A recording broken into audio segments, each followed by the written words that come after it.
Good morning, everyone, and welcome to WorkCover Queensland's Common Law webinar on liability principles. My name is Tim Lose. I'm a lawyer at WorkCover Queensland, and I will be your host today. Before we get started, I would like to acknowledge and pay respect to Queensland's elders past, present, and emerging. We thank the traditional custodians of country throughout Australia for their ongoing custodianship of land, waters, and community.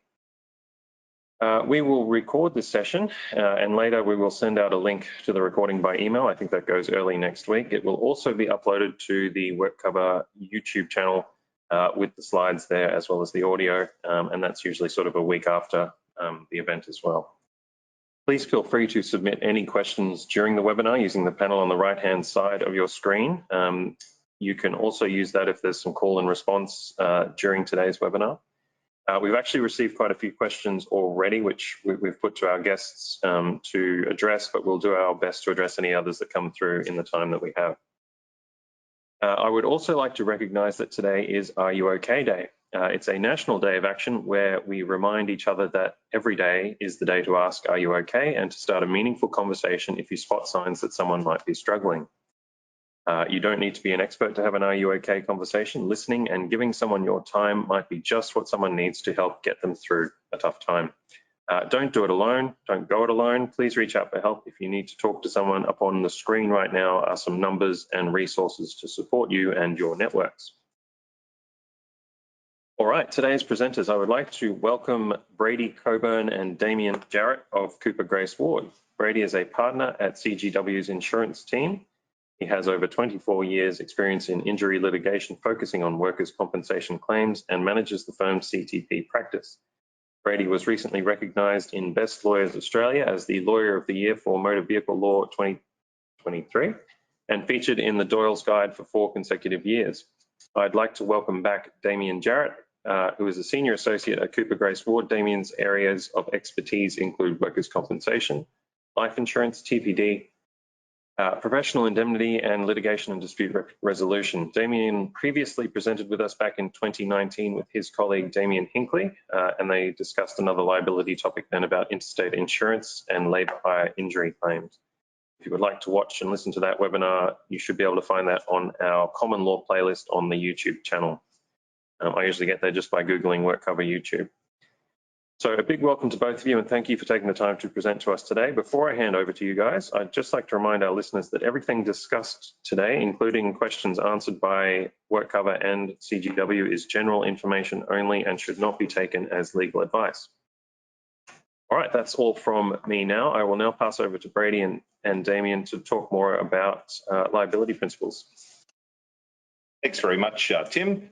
Good morning, everyone. It's great to see such a wide audience of people from a wide range of different industries. I think we've got 274 people on the line today.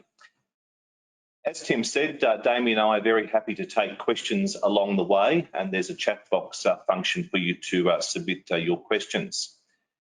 The idea of today's seminar is to unpack a few recent court decisions, both here and interstate. The sorts of decisions where you look at them and you think at first blush, really, how can the employer be liable for that? Of course, when these cases are reported in the media only reports selected facts. Like everything in life, knowledge of the facts is pretty critical. Now, I don't want you going away today thinking that it's easy to establish employer liability. That's not what I think at all. But I think it would be fair to say that courts do expect or do demand of employers a fairly high duty of care. They expect employers to pay reasonable attention to safety in the workplace. On the flip side, courts also recognise personal responsibility on the part of workers, and that's where notions of contributory negligence come into play. Now, I know in advance of today there were quite a few questions submitted about contributory negligence. That was dealt with at WorkCover's last seminar, and as Tim mentioned, you can find those on the website. We will, however, touch on some contributory negligence matters today. For those of you who attend these seminars regularly, there are a couple of cases that we have recycled from the last one, and you'll have to just bear with us on those. They really are cracker examples, so we really don't want to leave those ones out. Damien. Thanks, Brady. Yeah, so look, to reflect the diverse audience that we have today, we're actually going to cover a number of unusual cases across a broad range of different industries.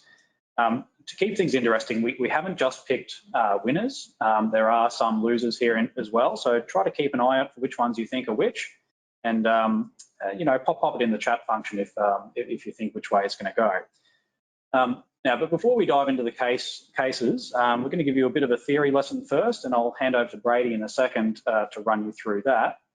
Then we'll go through 8 different cases over the last couple of years, and yeah, as I mentioned, see if you can pick the winner.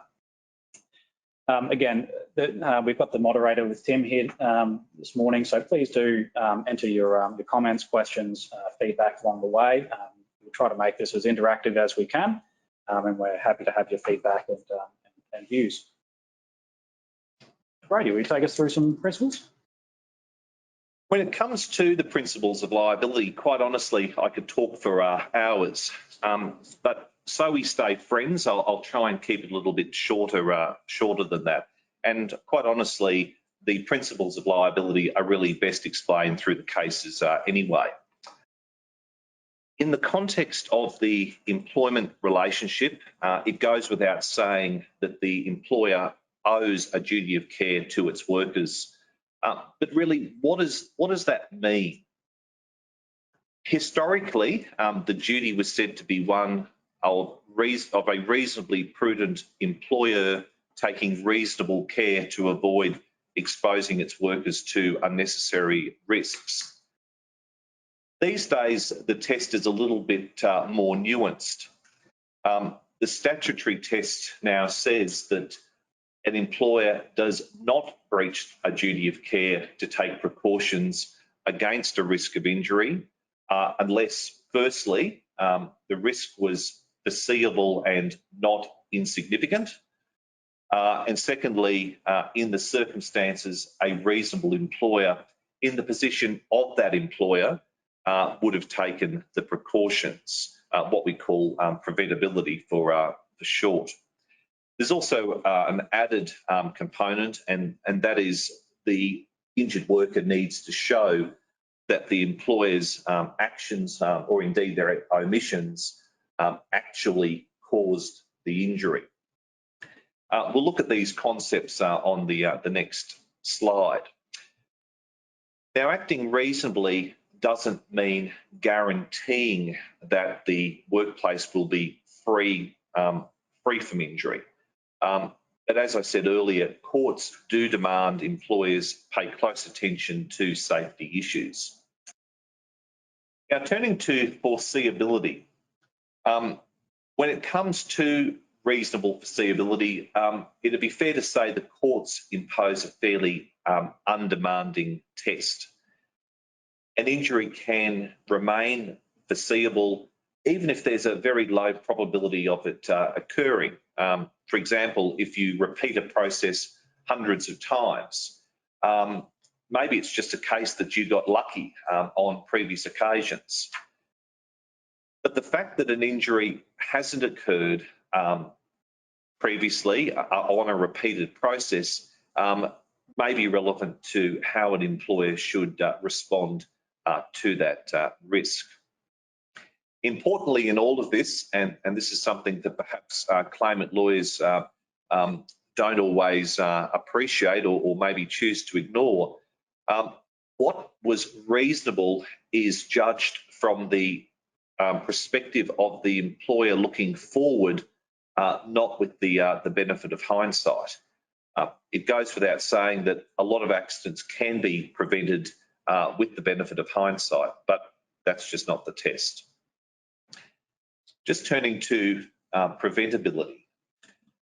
When it comes to preventability, the courts look at a whole heap of different things, particularly the probability that an injury would occur if care was not taken, the likely seriousness of the injury, and the burden of taking precautions, which is in most parts the cost of taking precautions.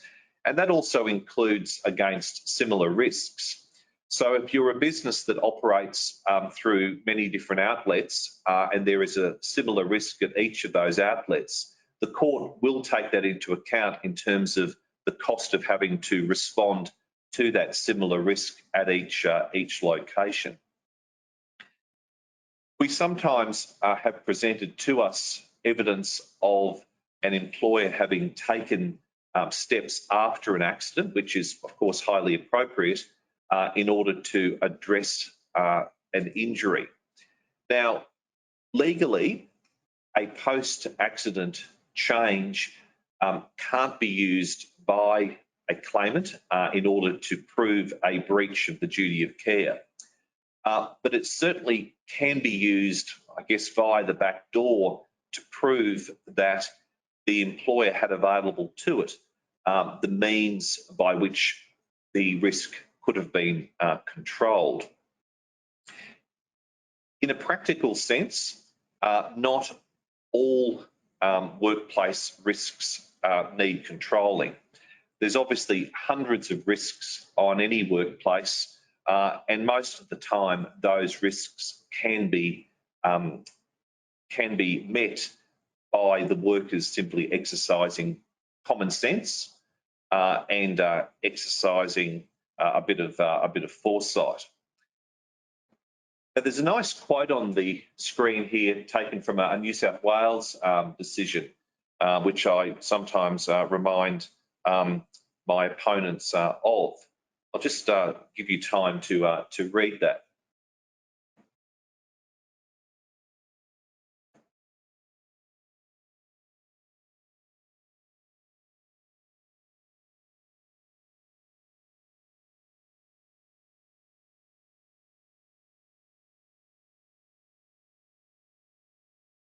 Now, what the quote really highlights is that employers simply don't have to warn in respect of everyday risks, that there's a caution here.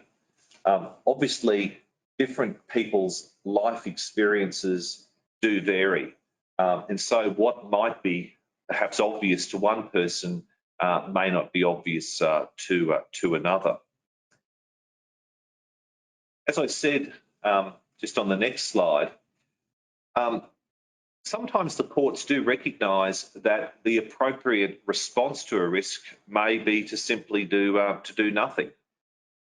And that's where I guess we get into a discussion about risks being obvious. The difficulty with obvious risks is that if a risk is obvious, then arguably it so obviously should have been addressed. Damien will discuss this a little bit further later on in the presentation. The cases also make it very clear that any response to the risk must be a proportionate must be proportionate to the risk. And there's an old expression which is very true in this sense, that you don't use a sledgehammer to crack a nut. You don't spend $1 million to solve an issue if the prospect of an injury is very low and the prospect of a serious injury is even lower again. Preventability initiatives ordinarily include putting in place a safe system of work and enforcing that, and that's important. In a lot of the cases we see, it's not a case that the employer didn't have a safe system of work to begin with, and often it's documented in vivid detail. The problem usually is that the employer simply has not enforced that system of work. All of a sudden, employees start taking shortcuts. All of a sudden, instead of having one safe system of work in play, you've got 2 or 3. And that's where the employer well and truly will be exposed. Other initiatives obviously involved proper training and regular training. If you're in an industry which involves manual handling, and that's many industries, manual handling training ideally should probably be performed every 12 months. Doesn't have to be expensive, better that it's practical, and better if it's sort of fine-tuned to your business. The supply of safe plant and equipment, and there's a case that we'll deal with on that during the course of today, supplying adequate assistance, and that might be mechanical assistance, it might be manual assistance. Preventability, however, doesn't mean making a safe system safer. The next slide deals with the vicarious liability, and I've got to tell you, this is an area of law which irritates employers more than any other area. It's a principle where an employer can have done absolutely everything right, but you have a worker, for whatever reason, on the day do something that is contrary to the safe system of work, and as a result, another worker becomes injured. There's a very fascinating example that we'll have a look at later on in the presentation also, a matter that is currently the subject of a High Court appeal. For liability to attach in terms of vicarious liability, however, the actions of the negligent employee still need to have occurred during the course of employment. And that often becomes a live issue where the work duties have come to an end for the day, or the worker has gone off on a sort of a tangent doing something else. As I said, there's a really interesting case that we'll come to later on. That's the end of the theory lesson. I'll hand over to Damien to discuss the first of the cases. Thanks, Brady. The first case that we're looking at today is Peters and Wilkins Trust. This is a 2020 Queensland District Court decision. The facts of the case are fairly straightforward. Mr. Peters was a bricklayer, and on the day of the injury, he was repositioning a string line.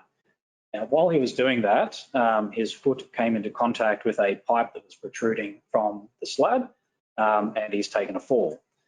Now, he'd been on this site for 2 days, so there was actually plenty of time for him to observe the pipes himself and become aware of them. The employer actually accepted that the risk was foreseeable, but it argued that the risk was insignificant because the pipes weren't in an area where Mr. Peters was working.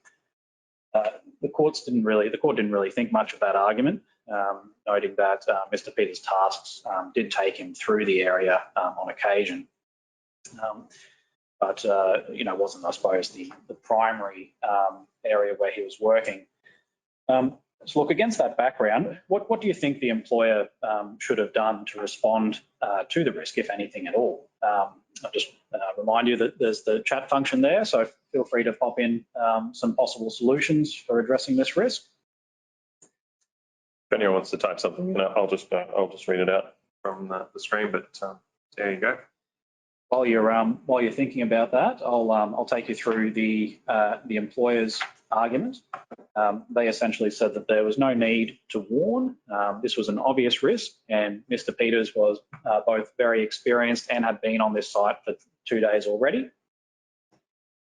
It, as the employer, also didn't have any control over removing the pipes. It wasn't actually in control of this work site. It was just tasked with doing the bricklaying. They also said that barricades would have created other tripping hazards. What do you think? Were they successful, Tim? Any comments or? There's a comment here: work area inspection. I think to you posing the question of what could the employer have done. Yep. Someone's commented a work area inspection. Yep. So yeah, risk assessment and exclusion zone, toolbox talk, induction. Flags at protruding there's for awareness. They're all suggestions. So did you throw out the question of what people think the outcome is? Oh yes, if there's some. Feel free to comment on that as well, I think. Raised at a morning toolbox talk, spray with highlighter paint. We always love the highlighter paint. Yeah. No, that was an option. Okay. Training, on-site induction, warning signs. Again, toolbox talk. Look, I think we can probably give a gold star to everyone who's who's responded. You've kind of hit the nail on the head, really. The court did actually go through risk assessment in some detail. I haven't put it there on the screen because usually risk assessment simply just involves identifying what risks and whatnot you need to actually respond to. So it's an important process. I suppose what I've outlined on the screen there is the actual steps that could have prevented the injury. I think you've covered all of them. The key one there is doing something to bring attention to the pipe. So painting the pipes a bright colour, placing witches' hats over the top of the pipes. I think those flags was mentioned was another good option. Probably the warning is probably the more contentious of the issues here, I would have thought. I mean, with Mr. Peters being on site for 2 days and being an experienced bricklayer, these types of pipes would be on any site that he previously worked on, so he should have been aware of them. Nevertheless, the court said it wasn't an obvious risk and the employer should have provided a warning. Okay, so what do you take away from this? Brady mentioned it before, and it's something that we do say regularly. You've got to be careful of obvious risks. They can cut both ways. So, sometimes just because a risk is obvious, you might have to obviously address it. So that's point one. And then, look, the second thing, I suppose, the best approach is to address the issue rather than relying on employees to be careful. I mean, everyone can have a lapse in intention. So it's better to actually have some process in place to manage the risk. That's the first case. I'll hand back to Brady for the next one. For the next case, Firat was actually one of my cases, and it was run before the Brisbane District Court late last year, with judgment being handed down in February of this year. The facts themselves are fairly basic. Mr. Firat alleged that he had injured his lower back lifting a 150 kilogram bench top in company with his employer. Now, there's no doubt that such a lift would have been an unsafe lift, and had that been the case, then liability would have been admitted. However, our case was that the incident simply never occurred at all.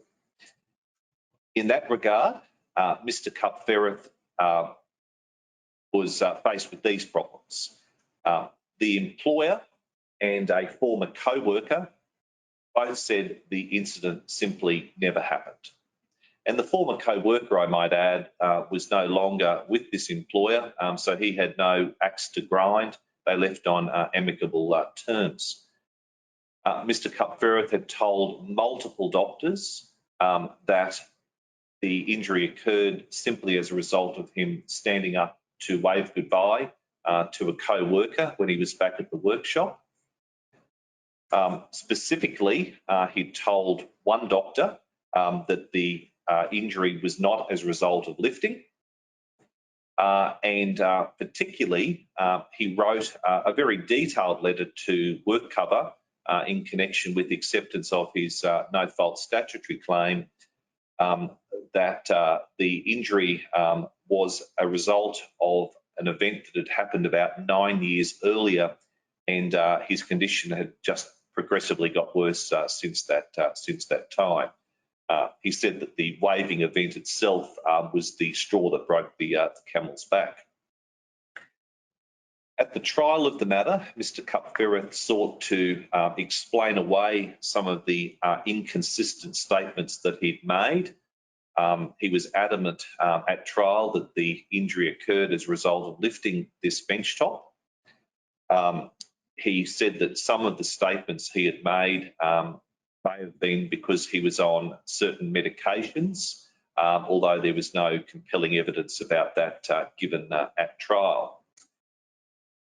Now, if you look at the judgment itself, there's about 13 paragraphs dedicated to all of the inconsistencies. A pretty good case, you'd have to say, for the defendant, and obviously the reason why we ran the case. Sadly, we lost. Despite all of the inconsistencies, the judge preferred the evidence of Mr. Cockburn to that of the employer and the independent witness. Significantly, the judge thought that the independent witness was vague. I've got to tell you, having sat through the whole trial and having met with this independent witness on numerous occasions, that certainly wasn't my impression. To be fair to Mr. Cockburn, there was a statement that was given a few months after the incident, which had some consistency with the actions, some consistency with the allegations being advanced. So, what's the take-home message from this one? Firstly, just because a claimant presents well on paper doesn't mean that they're going to make a good witness at trial, and that cuts both ways. Secondly, if a claimant does present well and provides a plausible basis for the various inconsistencies, courts will often believe them, mainly because claimants have more reason to recall the detail, whereas others, their memories tend to fade. You might ask, if I had my time again, would I run this case again to trial? Absolutely. We did consider an appeal, but trying to overturn cases based on credit are not always easy. I don't think you'd be the only defendant to run that case, Brady.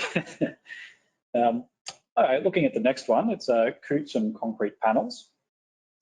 This one was mentioned at the last work cover seminar, but it's one that's worthwhile going through here as well.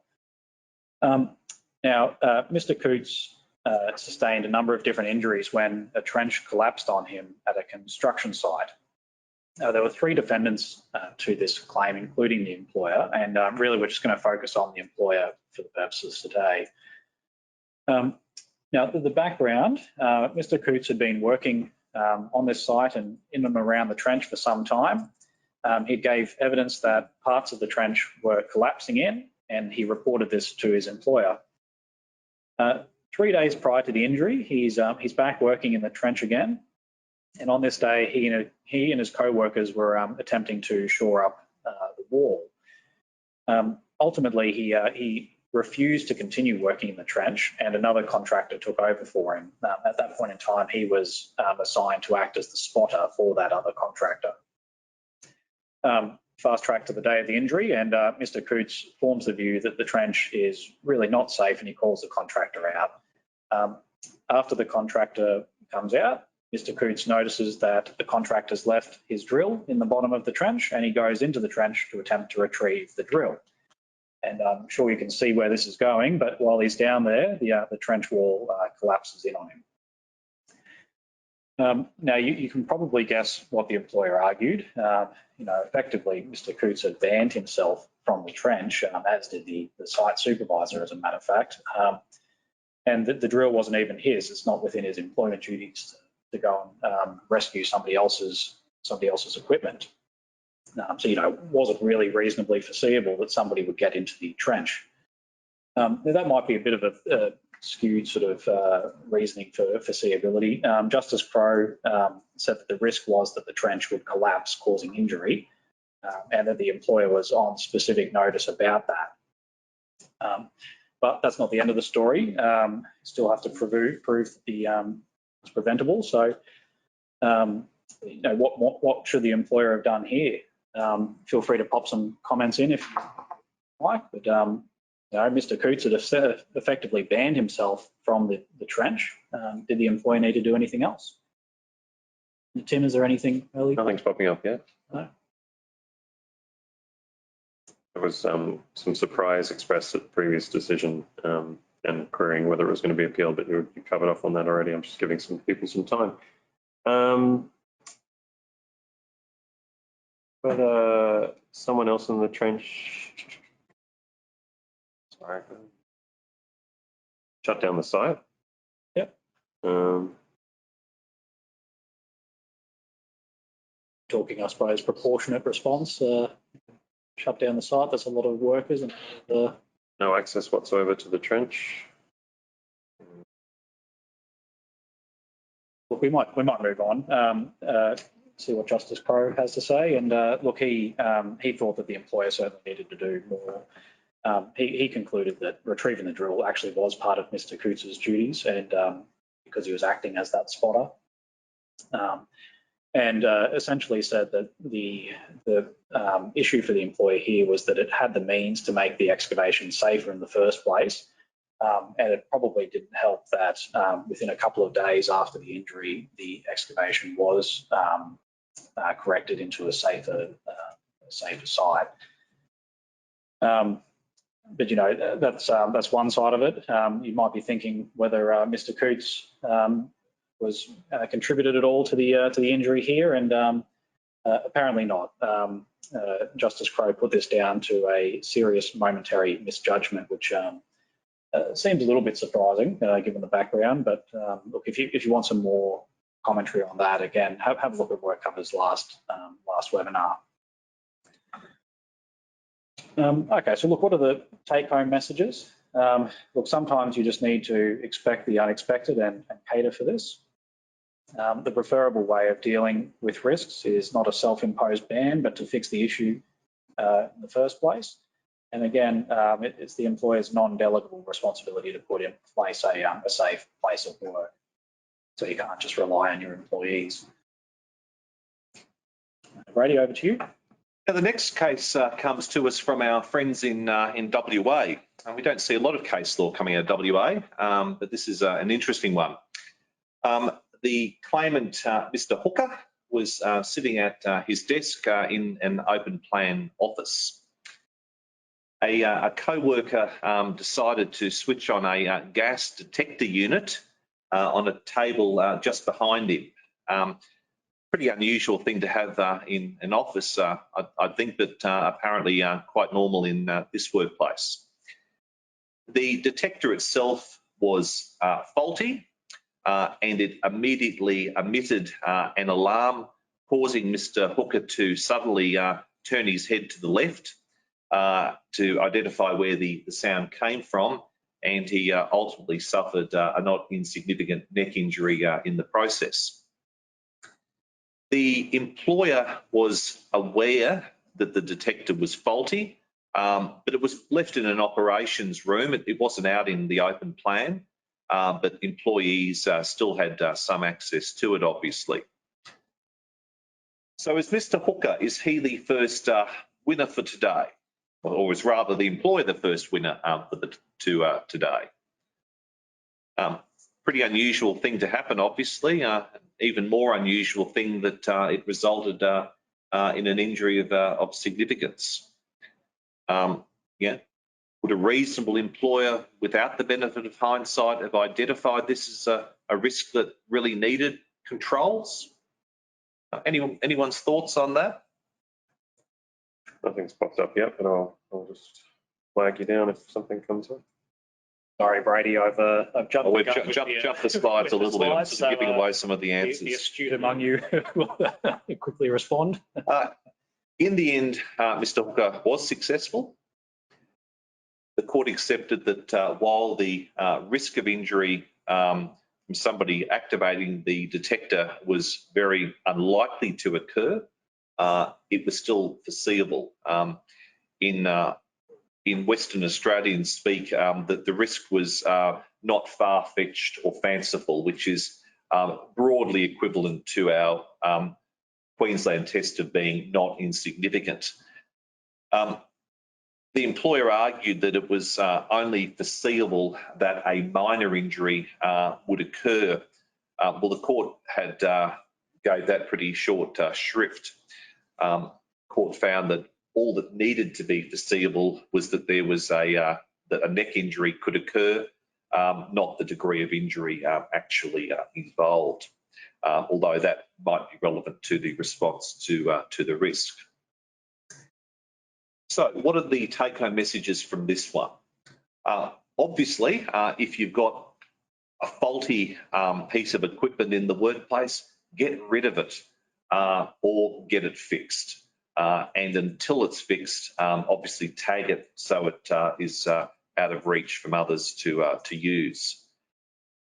Secondly, just because there is a low risk of an injury occurring doesn't mean that you can ignore it, particularly if not insignificant injuries might arise from ignoring it. I'll go on to another case. It's also a neck turning case. This one's from a little bit closer to home, but still over the border in New South Wales. And it involved a fellow who was employed as the course manager at the Manning Valley Race Club. The picture on screen gives you a pretty a broad idea about what he was doing. Effectively, his job involved having to drive a tractor with a leveller attached to its rear in order to keep the track smooth. The height of the leveller itself had to be manually adjusted by hand. Now, Mr. Kavanaugh alleged that he had to turn his head and upper body about, I think, 160 degrees was the evidence, every few seconds to check the leveller was at the correct level. At the trial, he gave fairly inconsistent evidence, although it's hard to tell because the judgment was 4.5 pages, which was a problem in itself. At one stage, he suggested that it was only once or twice per minute that he had to turn around, and he turned his entire body in the process. Later in the hearing, he described it more frequently.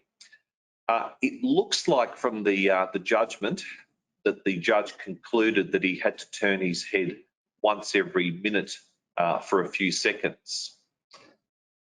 So did Mr. Kavanaugh succeed on that claim? Again, a pretty everyday activity, turning one's head to the left or right. Different to the last case, there wasn't a sudden noise that brought his attention. A pretty innocuous sort of manoeuvre, one would have thought. Brady, a sort of general question has come through. Can I just put that to you, because it should be pretty quick to address, just to give some people some time to respond. Is it foreseeability of a specific injury occurring, or foreseeability of any injury? Foreseeability of an injury of the general type, I suppose, is the test. You don't have to foresee the precise injury involved. So in this case, you wouldn't have to foresee, for example, if it was a discal protrusion to the neck, just that there was some sort of neck injury that might occur. We've got some comments through. Poor design. They could have used mirrors to prevent the operator turning their head. Kavanaugh would have won. Question mark. Yes, why no spotter on the ground or mirror for the driver? Yes, poor ergonomics. Injury totally foreseeable. Mirrors should have been provided to mitigate risk of injury. And yeah, that's sort of it. Yeah, Tim, we've got a pretty smart audience with us today, I think. Excellent. This case at trial, Mr. Kavanaugh actually lost, and there's quite a comical quote on screen there. Given sufficient imagination and pessimism, everything is foreseeable. Obviously, the trial judge concluded that the work didn't create a reasonably foreseeable risk of injury.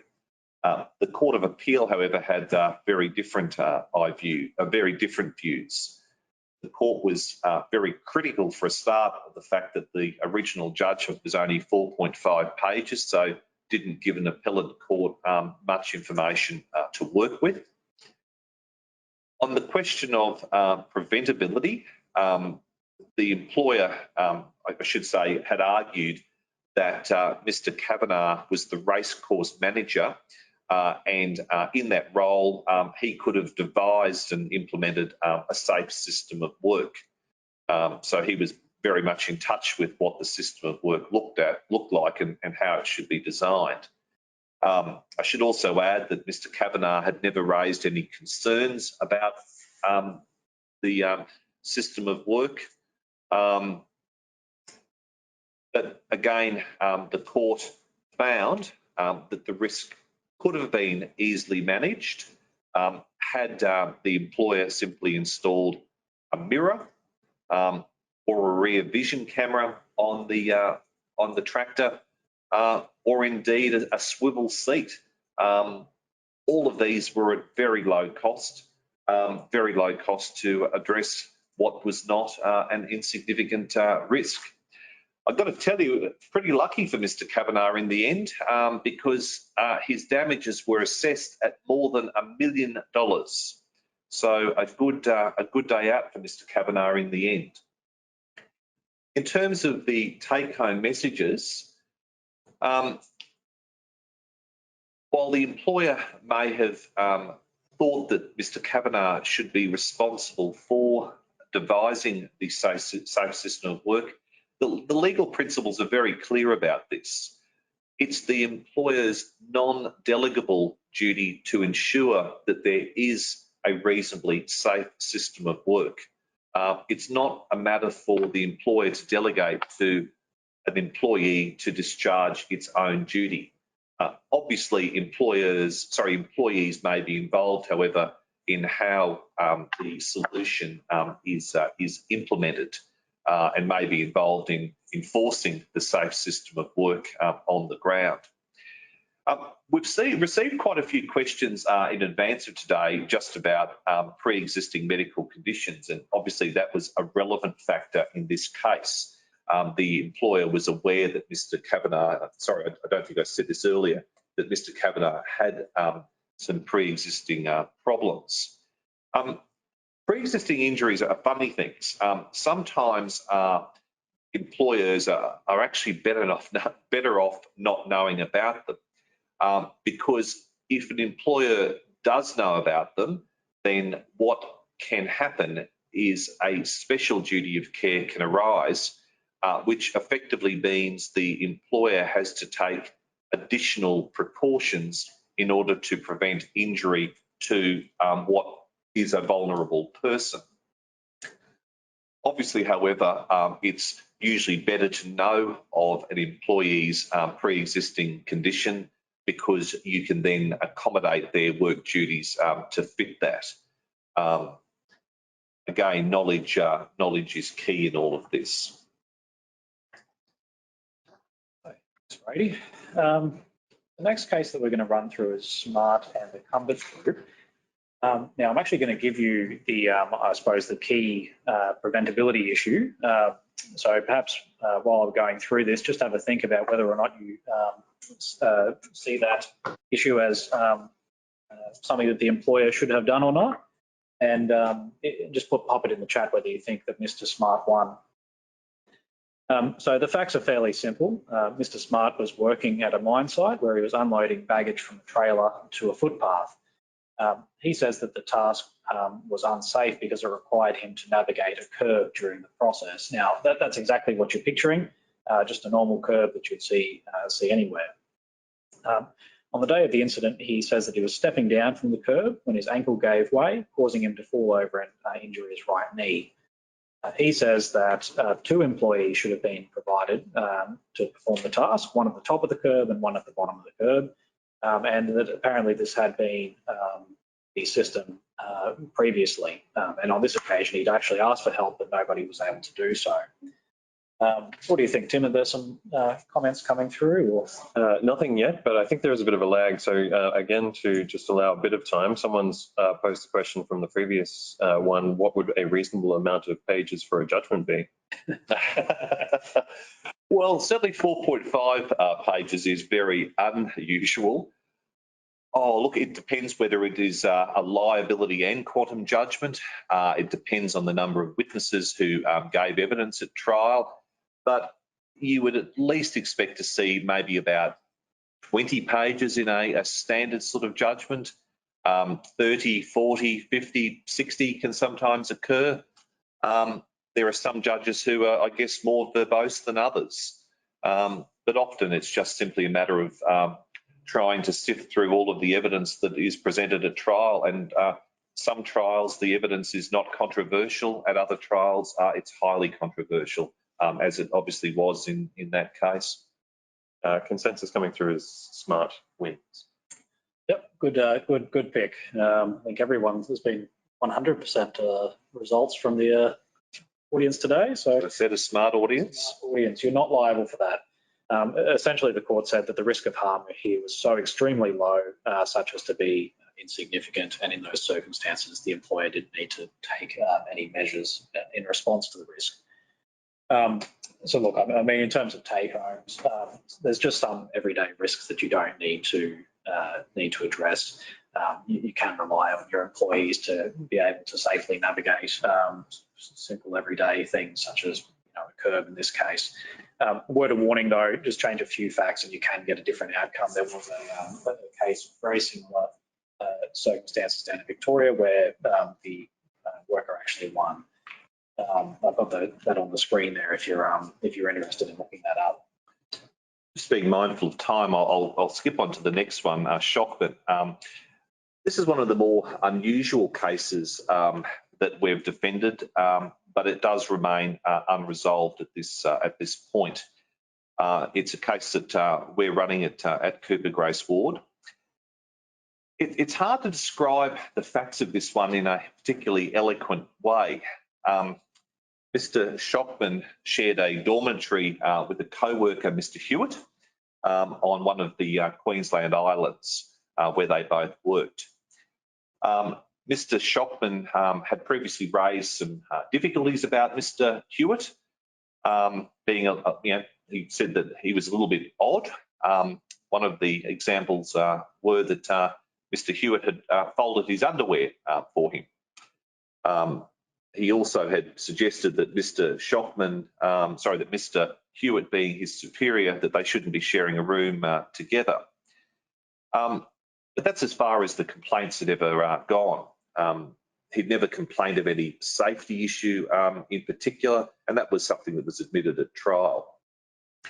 Now, on the day of this incident, Mr. Hewitt had finished work at 11 p.m. And as you do when you're working on a tropical island resort, he had a few drinks after he'd finished work. Not to the point that he was grossly intoxicated or anything like that, and that was a finding at trial. Back in the dormitory itself, and in the middle of the night, Mr. Hewitt was heard to be vomiting in the bathroom. And then about 30 minutes later, Mr. Shockman awoke to find that Mr. Hewitt had urinated on him, including into his mouth, causing what was a fairly and surprisingly significant injury. But he did have an underlying condition. It was a sort of a narcolepsy type condition. Obviously, Mr. Hewitt had been en route to the toilet.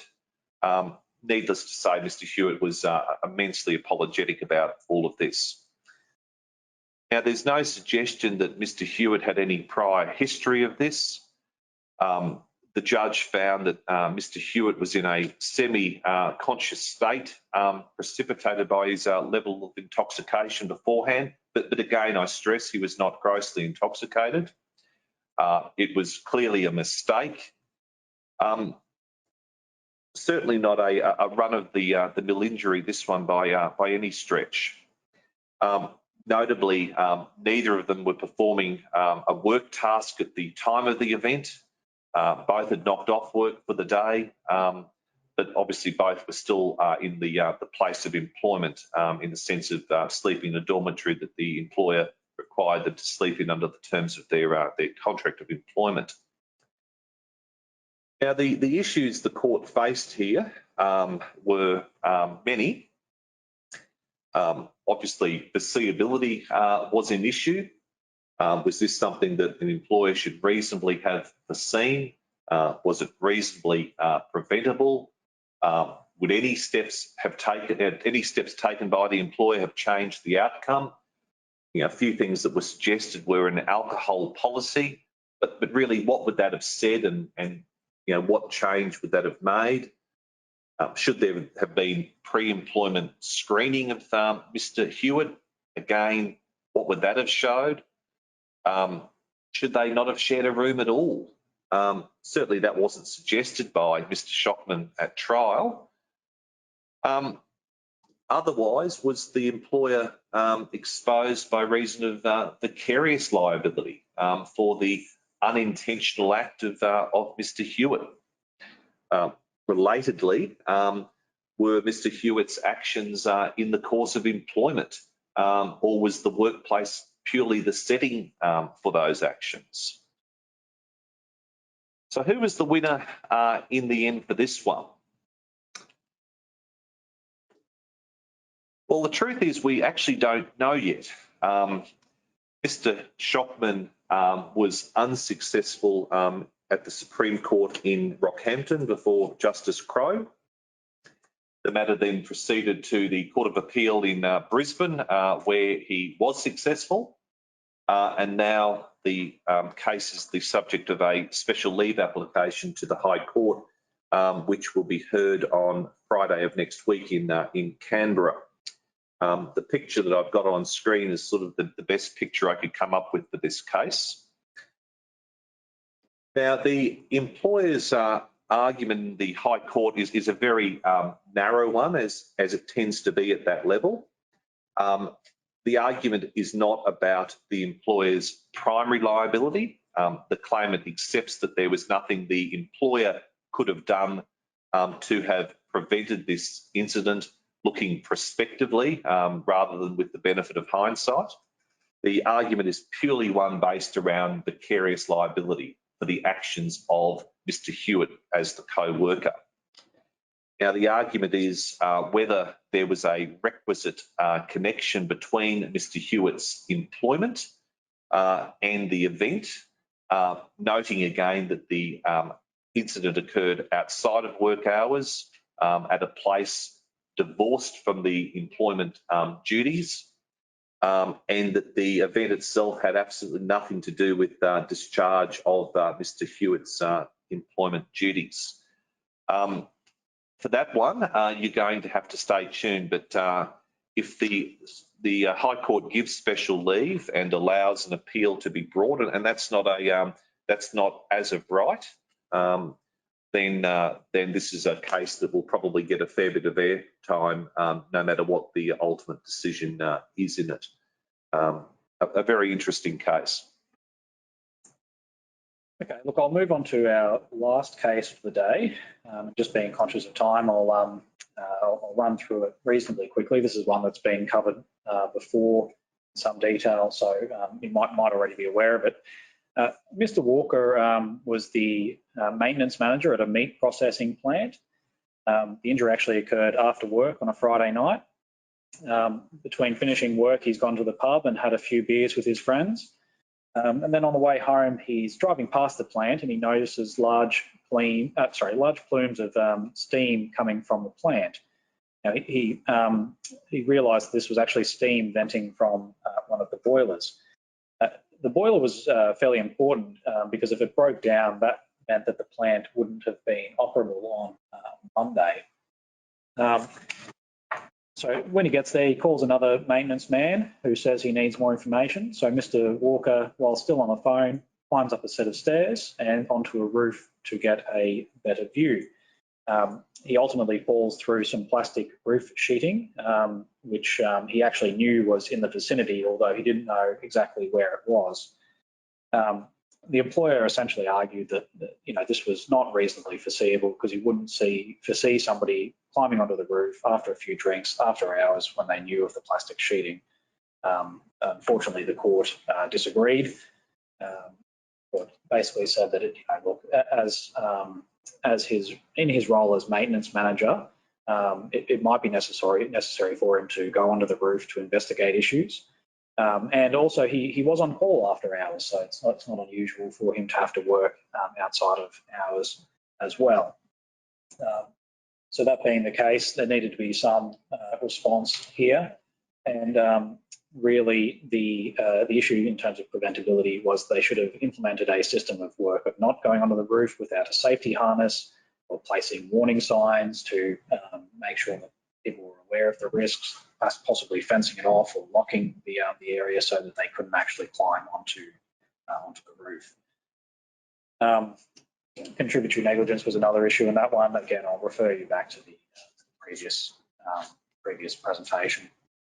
Sorry, someone's just put in there what role did alcohol play in the decision? Yeah, look, it was probably a bit of a red herring that I threw in there. The court found that he'd only had 2 mid-strength beers and over an hour or two. So the ultimate finding was that he wasn't intoxicated or it wasn't really contributing in any great extent. Although I think the suggestion of intoxication did capture the imagination of some sort of authors at the time, but there wasn't much in it.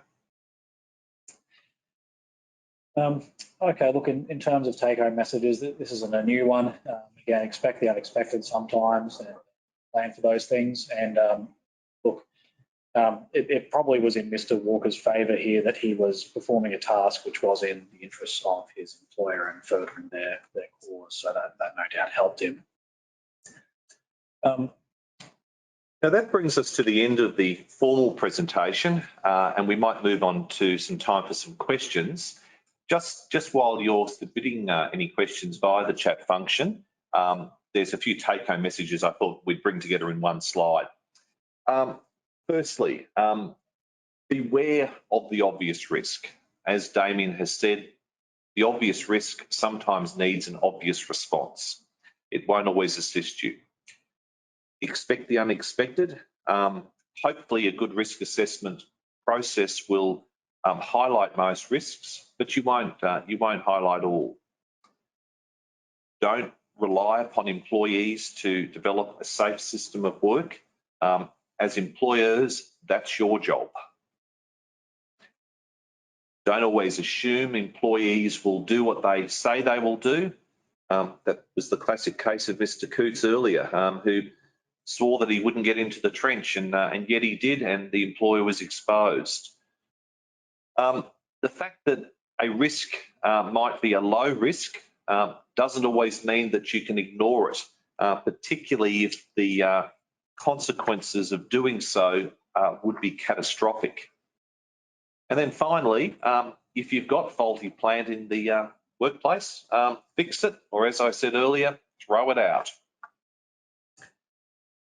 Now, in terms of questions, there are a few questions that have been submitted in advance also, which will... Sorry to talk over you there. We were just hit the hour. I think the technology will let us go a little bit over time, which is fine. And we've answered some questions along the way. I just wanted to apologise to anyone who submitted something and we didn't touch on it. I think, as I said, there's a bit of a lag there. So sometimes it came through and the guys had already touched on the answer, or we'd moved on to the next topic. There are some questions on notice that are printed out in front of you right now.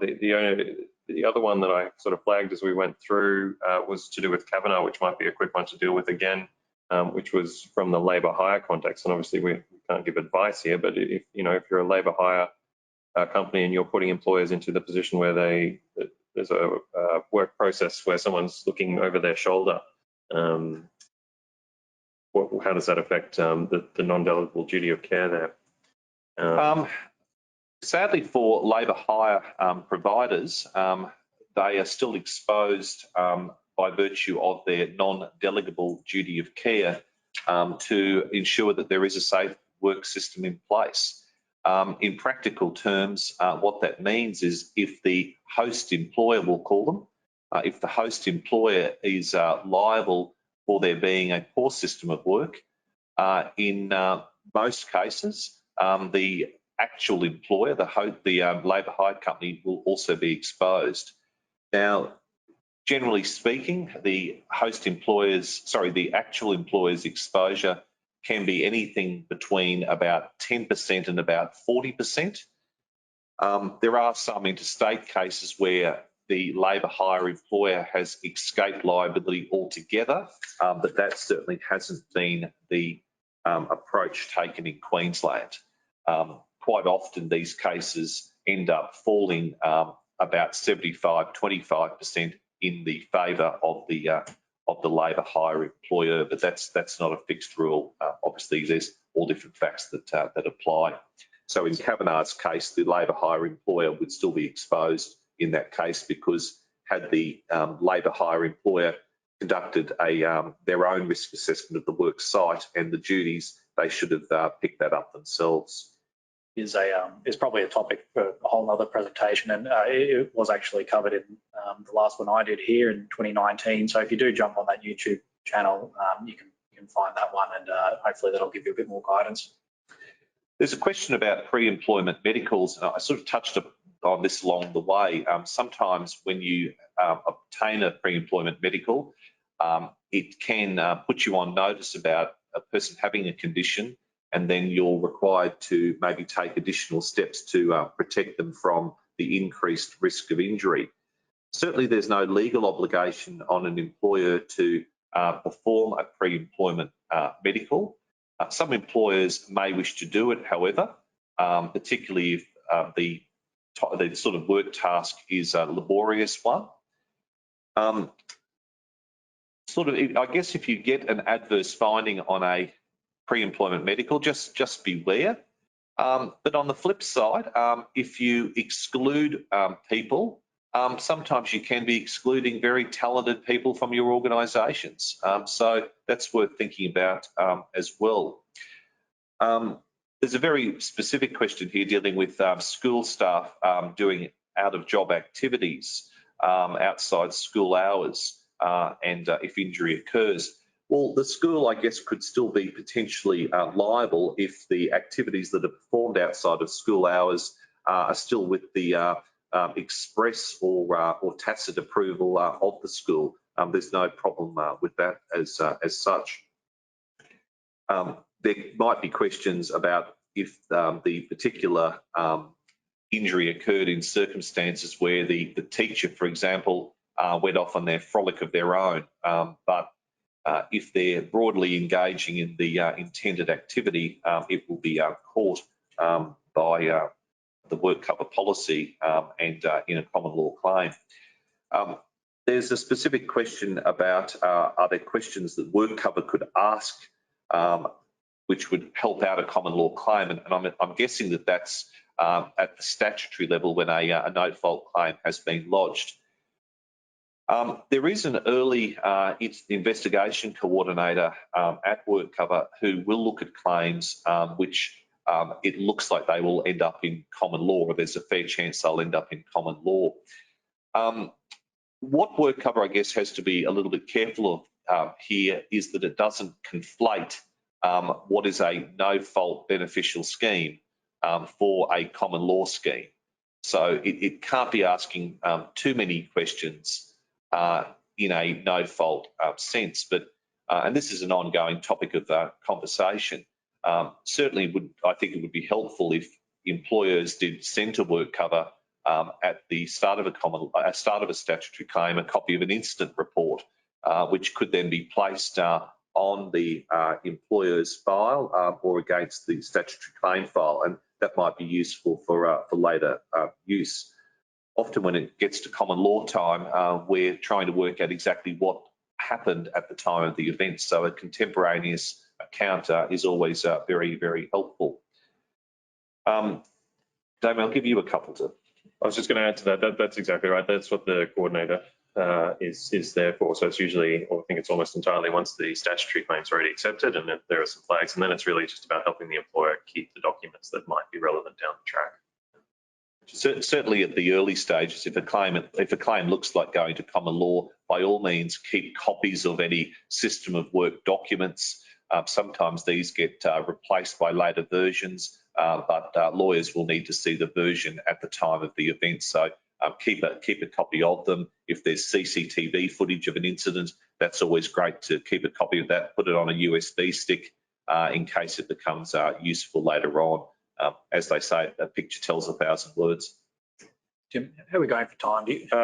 Yeah, we probably should wrap it up unless anything's leaping out at you from that page of questions. Look, there's probably one really quick one that I can deal with that seems to have come up. You know, an employee had a permanent impairment assessment with only 2% or sometimes 0%. How is it possible to make a significant claim after this?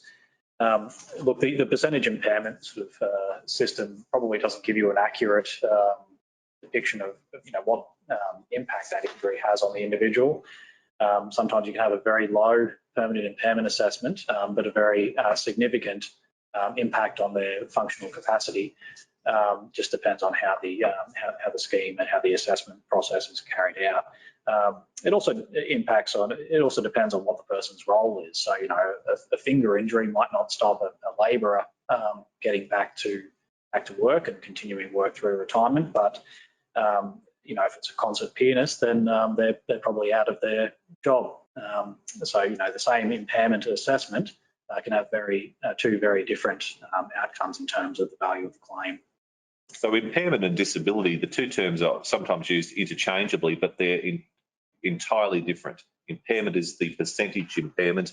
The disability is how that impairment impacts the person in their everyday life and everyday work life. Excellent. All right, well, we will wrap it up there. Thank you very much, Damien and Brady. Thank you to our audience. I'm sorry we've gone over time, but that was excellent participation. Remember, this has been recorded. It'll be uploaded to our YouTube channel along with all the other previous ones. And I think if you've signed up for today, you'll get sent a link by email. So that's all from us today. We hope you all have a great day. Keep an eye out for details on the next webinar. Those will be sent out by email if you've registered for this one. It'll be on LinkedIn and on the WorkSafe website under events. Thank you, everyone. Stay safe and enjoy the rest of your day.